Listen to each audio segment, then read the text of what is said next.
Assalamualaikum Sobat Football United, ringan amatiran ala gue. Ya, hari ini cukup basah cuacanya pagi ini. Sebelum beraktivitas, gue ingin membahas terkait dengan konferensi pers Erik ten Hag. Manchester United menang 4-2 menghadapi Sheffield United, dinamika pertandingannya juga sangat menarik. Manchester United 2 kali tertinggal, walaupun Manchester United secara keseluruhan ini tampil mendominasi, banyak peluang, tapi ya harus 2 kali tertinggal.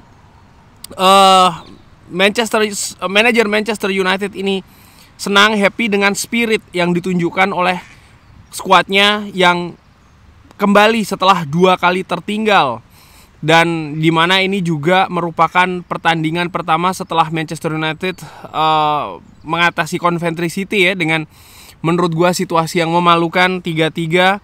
Harry Maguire, Bruno Fernandes mencetak 2 gol serta Rasmus Højlund. Dan Manchester United bisa memanfaatkan tergelincirnya Newcastle United yang kalah menghadapi Crystal Palace, dan ini membuat sejauh ini sementara ini Manchester United berhasil menduduki peringkat ke-6. Positif dan negatif. Erik ten Hag mengatakan ini merupakan pertandingan yang bagus untuk penonton karena mungkin ada 6 gol bahkan tercipta. Banyak hal positif hari ini, ketangguhan untuk bisa berjuang kembali setelah tertinggal 2 kali kita ketinggalan. Dan langsung saja juga sisi negatif, 2 gol sangat mengganggu saya.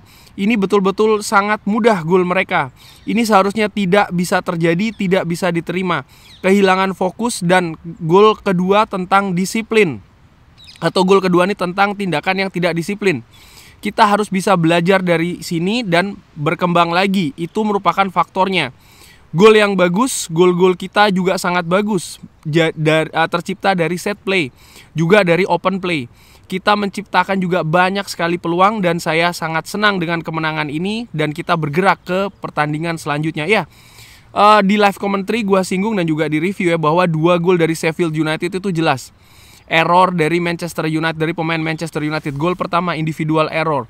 Gol kedua menurut gue dari tim error ya, terutama lini belakang Manchester United yang lagi-lagi untuk sekian kali di musim ini fokusnya kepada bola, tidak melihat ada pergerakan pemain lawan di kotak penalti. Ada banyak pemain Manchester United, tepatnya di depan gawang dari Andre Onana, tapi tidak ada yang memarking, tidak ada yang menjaga pemain dari Sheffield United, sehingga cukup leluasa dia menghujamkan tendangan dari jarak dekat ya ke gawang Andre Onana. Lalu Sheffield United juga mengumpulkan poin beberapa pertandingan terakhirnya ya, menghadapi tim bagus seperti Chelsea contohnya. Jadi tidak ada pertandingan yang mudah. Kita sempat tertinggal tapi kita tangguh.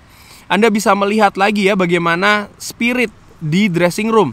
Kita bisa mengatasi kemunduran dan kita meningkatkan tempo, membuat ini susah untuk lawan kita, serta kita menciptakan banyak peluang dan kita juga tetap tenang. Apakah Anda melihat ada situasi panik? Tidak ada sama sekali. Tim sangat betul-betul stabil dan juga compose, sangat kompak juga ya. Kita bermain sangat bagus, kita membuat hubungan-hubungan dan juga koneksi, serta kita banyak melakukan pergantian, menciptakan peluang sepanjang pertandingan. Ya, sepakat gue, bahkan di babak pertama Manchester United sudah ada 17 shots, di mana 7 on target, 6 diselamatkan oleh kiper dari Sheffield. Ini menunjukkan bahwa Manchester United sebenarnya tidak beruntung, katakanlah demikian ya. Tapi kesalahan itu juga bagian dari pertandingan yang seharusnya bisa dihindari oleh Manchester United. Dan terkait dengan tidak panik, di Twitter gue tulis, ketika Manchester United sebenarnya tertinggal 2 kali, itu merupakan kesempatan yang bagus, dalam tanda kutip kesempatan yang bagus bagi para pemain kalau ingin throw manager under the bus. Sangat bagus banget ini, menghadapi tim peringkat 20, tertinggal 2 kali pula. Kalau para pemain ya ingin melempar manajernya lagi, ini situasi yang sangat sempurna menurut gue. Tapi apa yang terjadi, justru pemain tetap semangat, tetap bergerak, walaupun situasi fisiknya gue perkirakan juga menurun ya, karena tipisnya situasi skuad dari Manchester United, tapi mereka tetap berusaha untuk menciptakan peluang-peluang dan mereka bisa memanfaatkannya, akhirnya bisa membalikkan situasi. Gue juga menyoroti bagaimana penampilan dari Bruno Fernandes. Nanti akan dibahas oleh Erik ten Hag by the way ya. Lalu gol yang terus mengalir. Salah satu target kita yang adalah kita ingin menikmati atau menghibur penonton, fans kita. dengan bermain sepak bola yang dinamis, yang menyerang. Ini yang kita lihat saat ini, khususnya setelah pertandingan di musim dingin. Kita lebih kreatif dan kita menciptakan banyak peluang dan juga menciptakan banyak gol. Dan ini bagus, kita juga selalu menuju ya bahwa kita bisa menghadapi tim-tim lain dengan lebih baik lagi. Contohnya Anda melihat banyak gol yang kita ciptakan dengan proses musim ini, which is itu sangat bagus. Kita juga memiliki pemain belakang kita, 4 pemain belakang, dan saya yakin juga kita harusnya bisa lebih konsisten dalam bertahannya. Gua ingat memang sebelum, kalau sepak Football United juga ingat ya, bagaimana Manchester United ini ada kesulitan kan sebenarnya mencetak gol sebelum tahun baru. Tapi setelah tahun baru memang ada peningkatan. Memang lini belakang yang menjadi masalah, tapi lini belakang ini menurut gue juga ya secara ringan amatiran ya, tidak bisa terlepas dari situasi banyaknya pemain yang cedera, tidak ada rutinitas dan serba sempit, sulit keadaannya. Dan balik lagi dari sisi mencetak gol yang di paruh pertama musim ini mungkin agak kesulitan, ini bisa lebih baik.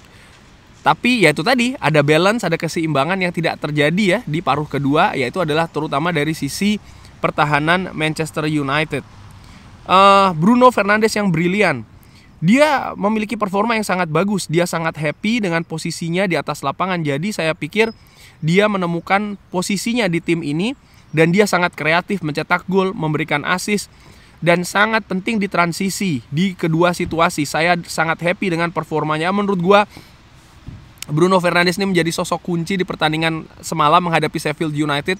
Bruno lagi-lagi menggendong tim. Gue tidak bisa membayangkan tadi malam kalau tanpa Bruno Fernandes. Memang ada tentu saja peran juga dari pemain lain ya, karena bagaimanapun juga sepak bola ini merupakan permainan tim. Tapi bagaimana situasi terkait dengan teknis dan non teknis Bruno Fernandes di atas lapangan. Sebagai kapten dia betul-betul menjadi contoh yang mungkin sempurna ya dari sisi permainan dan juga dari sisi motivasi di atas lapangan. Gue sangat menduga pemain ini menderita kelelahan sebenarnya dengan jarak pertandingan sebelumnya menghadapi Coventry yang bermain bahkan sampai dengan adu penalti ya kan. Lalu skuad juga sangat tipis. Mungkin ada beberapa pemain yang bahkan tidak 100% kondisinya, tapi mereka bisa tampil atraktif tadi malam. Bahkan setelah tertinggal ataupun ketika berusaha untuk mendobrak pertahanan dari Sheffield United yang memang tampil rapat, terutama di babak pertama ini kan dibutuhkan sirkulasi bola yang cair, banyak pergerakan, dan ini membutuhkan ketangguhan fisik, dan itu yang gue lihat tadi malam. Jadi kredit untuk Bruno Fernandes sebagai kapten yang bisa memberikan contoh dan tentu saja 2 gol 1 asisnya. Gol yang penting bagi Rasmus Højlund. Dia tahu bagaimana melakukannya, dia menunjukkannya di bulan Januari dan juga Februari, lalu dia mendapatkan cedera. Dan tentu saja ini memutuskan ritmenya. Golnya sangat penting untuk dia. Striker butuh gol untuk membangun kepercayaan diri dan sekarang dia mendapatkannya. Saya percaya diri lebih banyak gol akan datang. Ya, semoga demikian ya, karena gue teringat ketika Rasmus Højlund pertama kali mencetak di Champions League gol, maksud gue, lalu yang lain tambah di Liga juga begitu. Semoga setelah ini gol-gol lainnya juga datang ya. Casemiro di lini belakang, dia sangat bagus sebagai center back. Saya pikir dia melakukan hal yang brilian bersama dengan Harry Maguire, sangat bagus. Dan ya, center back yang juga sangat bagus, sangat stabil di dalam dan juga di luar possession. Dia bermain sangat bagus dan kita tahu dia bisa bermain di posisi tersebut. Ya, gue berpikir Casemiro bermain lebih bagus dibandingkan ketika menghadapi Coventry. Tapi tetap secara unit meragukan menurut gue. Lini belakang Manchester United ada beberapa situasi di mana kalau Sheffield United lebih jeli, mereka bisa mendapatkan peluang yang lebih bagus atau bahkan bisa mencetak gol ya. Tapi inilah menurut gue konsekuensi di mana lini belakang yang compang-camping, tidak ada pemain yang posisinya asli, artinya bek kiri dan juga bek tengah. Lalu 26 kali, bahkan lebih dari 26 kali komposisi ini berubah di lini belakang Manchester United. Tidak ada rutinitas, ini menurut gue yang harus menjadikan fokus untuk diperbaiki musim depan. Manchester United harus memenangkan setiap pertandingan, semuanya. Saya berharap kita tentu saja bisa memenangkan Liga sebagai sebuah klub. Tapi kita sebenarnya tidak begitu jauh. Oke, kita tahu di mana kita harus berjuang untuk posisi di Eropa. Dengan semua masalah, kita memiliki 2 peluang di Premier League dan juga FA Cup. Ya, tentu saja Erik ten Hag ingin menang gelar di Manchester United. Fans pun juga demikian. Pemain gue pikir juga seperti itu. Tapi memang situasinya musim ini ada kemunduran jika dibandingkan dengan musim lalu. proses menurut gua tidak selalu ada progres yang positif ya, artinya grafik itu naik terus. Jika melihat tim-tim lain pun nggak selalu seperti itu. Manchester City juga tidak setiap musim mereka menang, tidak setiap musim mereka ini stabil menunjukkan permainan yang bagus, walaupun mereka punya modal yang lebih solid sebenarnya. Liverpool, Arsenal pun semua mengalami yang namanya dinamika. Dan khususnya Manchester United, tim yang selama ini salah kelola menurut gua bertahun-tahun. Tentu saja butuh proses yang lebih dalam lagi, yang lebih besar lagi, dan seringkali juga ada dinamika yang namanya kemunduran. Tapi penting bagaimana setelah kemunduran itu ada perbaikan. Ada hal-hal yang dilihat yang bisa saja dirubah dan diperbaiki untuk musim depan. Apakah itu melakukan pergantian manajemen, apakah itu melakukan pergantian pelatih, atau justru disupport lebih besar lagi. Karena itu juga merupakan opsi-opsi. Jadi tidak melulu ketika ada kekurangan ya, lalu solusinya adalah dijual, diganti. Menurut gua secara ringan amatiran tidak demikian. Dan ini bukan hanya untuk pelatih ataupun manajer, tapi juga pemain.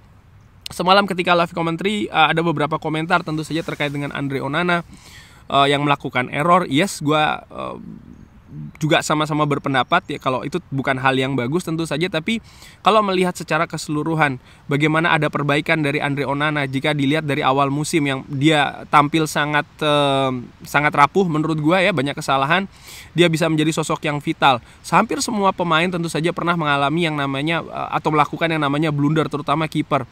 Tapi melakukan rotasi juga menurut gua itu bukan hal yang tepat ya, karena rutinitas akan pecah lagi di lini belakang Manchester United.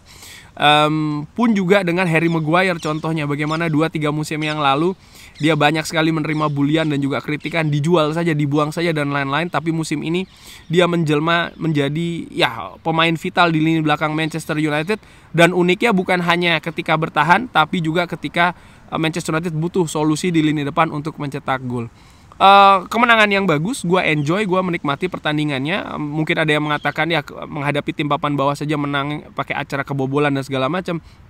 Sekali lagi memang disinilah masih level Manchester United, tapi bagaimana mereka juga bisa kembali dari 2 kali ketertinggalan bahkan mencetak 4 gol, sesuatu yang menurut gue harus diapresiasi. Tidak semua tim menurut gue bisa kembali dari situasi seperti itu 2 kali tertinggal. Tentu saja masih ada kekurangan-kekurangan yang harus diperbaiki, dan semoga di pertandingan selanjutnya Manchester United bisa bermain lebih baik dan lebih konsisten lagi, terutama ketika unggul. Kurang lebih demikian. Terima kasih sudah menyaksikan. Jangan lupa like, subscribe. Wassalamualaikum warahmatullahi wabarakatuh. Thank you.